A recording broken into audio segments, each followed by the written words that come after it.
Hello everyone, welcome to my YouTube channel. हमारे YouTube channel VKMGS centre में आप सबका बहुत बहुत स्वागत है।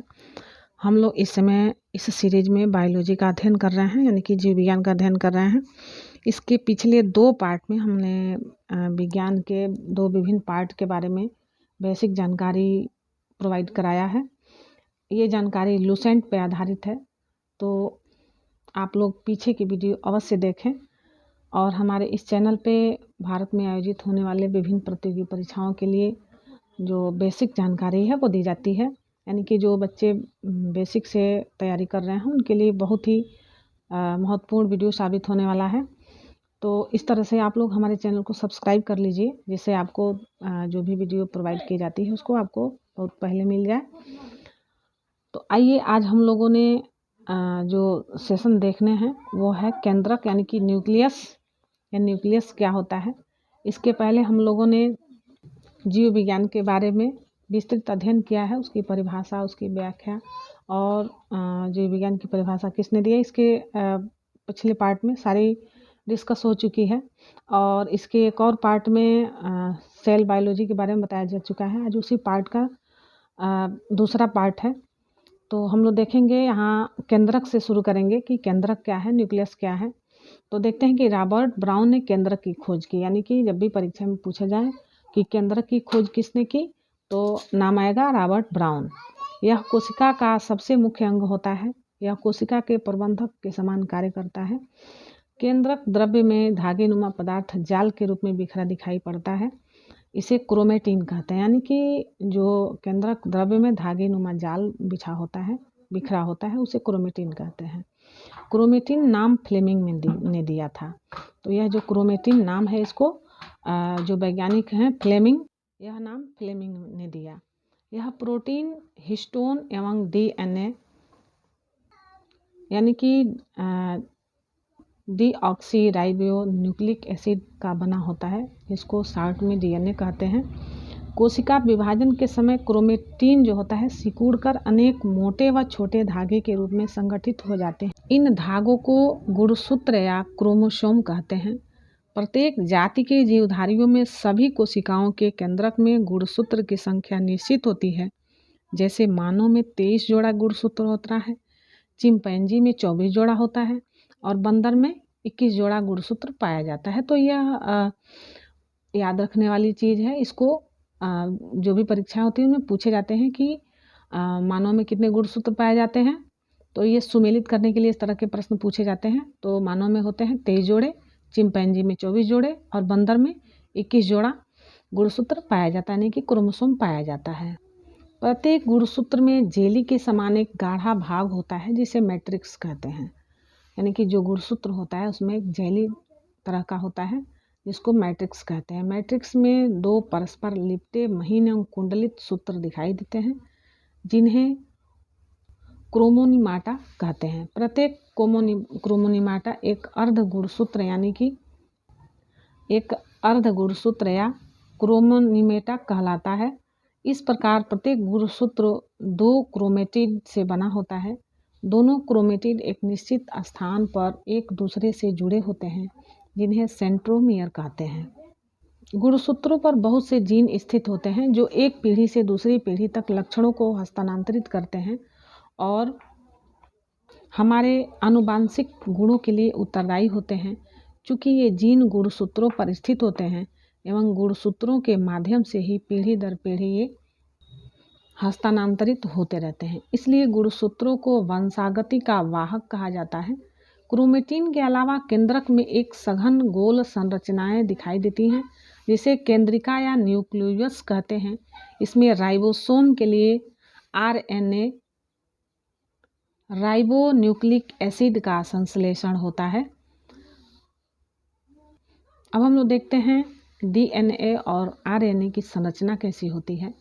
DNA की अधिकांश मात्रा केंद्रक में होती है, यद्यपि इसकी कुछ मात्रा माइटोकॉन्ड्रिया तथा हरित लवक में मिलती है।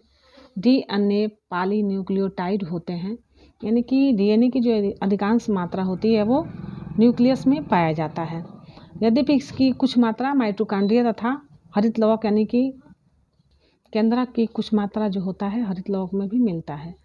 और डीएनए क्या होता है, पॉलीन्यूक्लियोटाइड होता है। न्यूक्लियोटाइड चेन यानी डीएनए का न्यूक्लियोटाइड चेन क्या है, इसको हम लोग देखते हैं।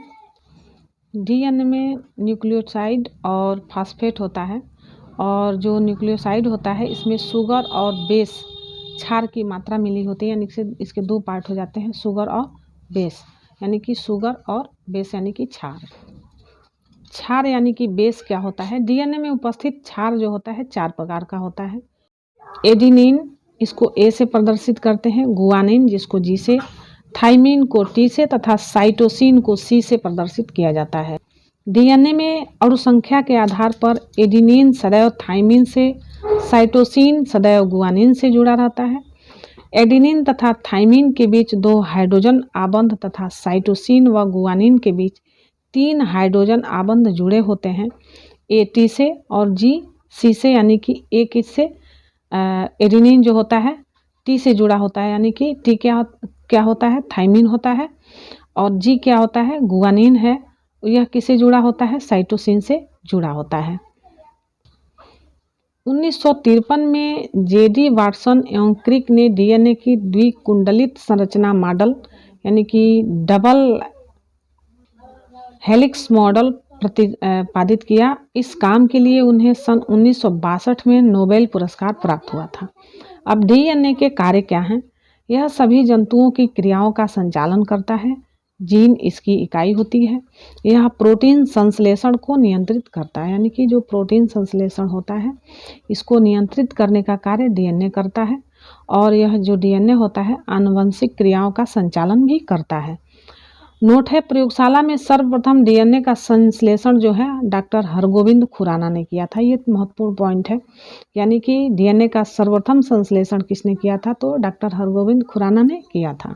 हम लोग देखते हैं आरएनए का निर्माण कैसे होता है।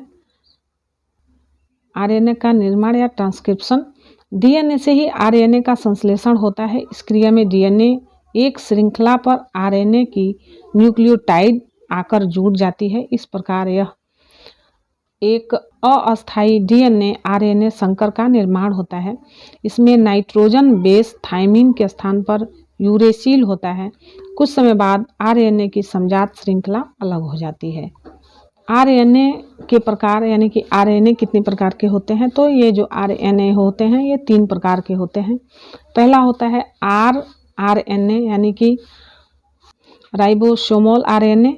ये राइबोसोम पर लगे रहते हैं और प्रोटीन संश्लेषण में सहायक होते हैं, यानी कि जो आरएनए होते हैं वह राइबोसोम पे लगे होते हैं और इनका कार्य होता है प्रोटीन संश्लेषण का, प्रोटीन का संश्लेषण करने में ये सहायक होते हैं। दूसरा है टीआरएनए यानी कि ट्रांसफर आरएनए। यह प्रोटीन संश्लेषण में विभिन्न प्रकार के इम्यूनो अम्ल को राइबोसोम पर लाते हैं जहां पर प्रोटीन बनता है। प्रोटीन बनने की जो अंतिम क्रिया होती है उसको ट्रांसलेशन कहते हैं। तो ट्रांसलेशन क्या होता है, यह प्रोटीन बनने की अंतिम क्रिया होती है। उसके बाद है तीसरा एमआरएनए यानी कि मैसेंजर आरएनए। यह केंद्रक के बाहर विभिन्न आदेश को लेकर अमीनो अम्लों को चुनने में मदद करता है। अब हम लोग देखते हैं कि डीएनए एवं आरएनए में मुख्य अंतर क्या है। तो डीएनए जो होता है इसमें डीऑक्सीराइबोज शर्करा होती है। इसमें बेस एडेनिन, ग्वानिन और थाइमिन एवं साइटोनिन होता है।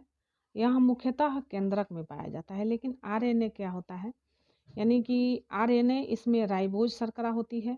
इसमें बेस थाइमिन की जगह यूरेसिल आ जाता है। यह केंद्रक एवं कोशिका द्रव दोनों में पाया जाता है। यानी कि जो डीएनए होता है ये इसमें डीऑक्सीराइबोज शर्करा होती है और आरएनए में राइबोज शर्करा होती है।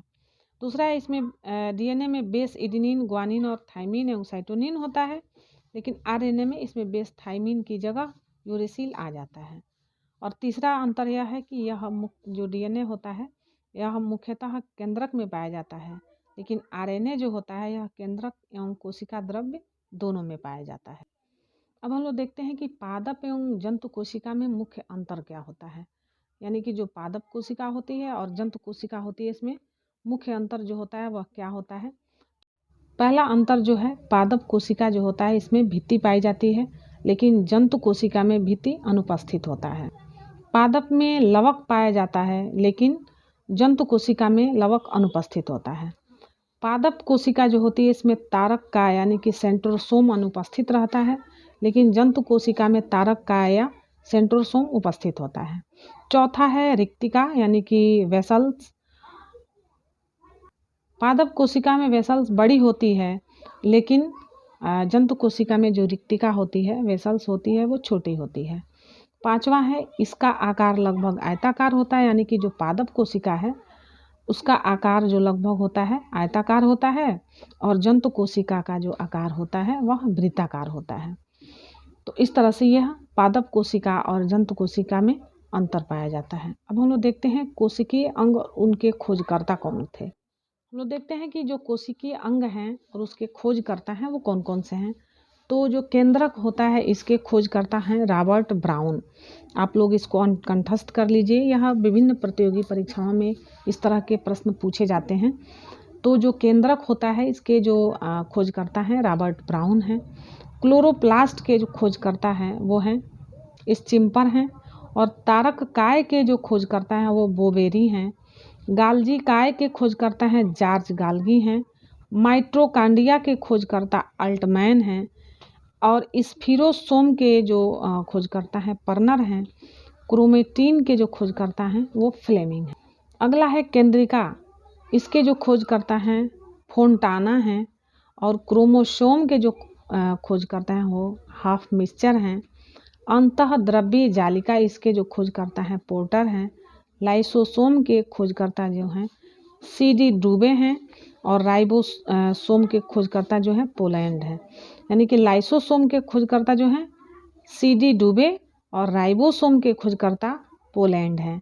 जीव द्रव्य के खोजकर्ता हैं डुजार्डिन हैं, और केंद्रक कला है इसके जो खोजकर्ता हैं वो हर्टविंग हैं। इस तरह से आज हम लोगों ने केंद्रक के बारे में अध्ययन किया, और DNA RNA के बारे में अध्ययन किया। इसके प्रकार कौन से होते हैं, और DNA RNA में अंतर क्या है, पादप एवं जंतु कोशिकाओं में क्या मुख्य अंतर है, और कोशिकीय अंग और उसके खोजकर्ता कौन कौन से हैं। तो ये बहुत ही महत्वपूर्ण टॉपिक थे जिस पे आज हम लोगों ने चर्चा किया। अब हम लोग मिलते हैं अगले पार्ट में जो होगा कोशिका विभाजन यानी कि सेल डिवीजन। तो आप लोग इस वीडियो को ज़रूर देखिएगा, और हमारी जो भी यूट्यूब चैनल पे जो भी प्रोवाइड वीडियो है इसको अवश्य आप लोग जाके देखें, आपको उससे फ़ायदा ही होगा। तो इस तरह से आज हम लोग का यह सेशन समाप्त होता है। हम लोग मिलते हैं अगले सेशन में। Thank you for watching this video. जय हिंद, वंदे मातरम।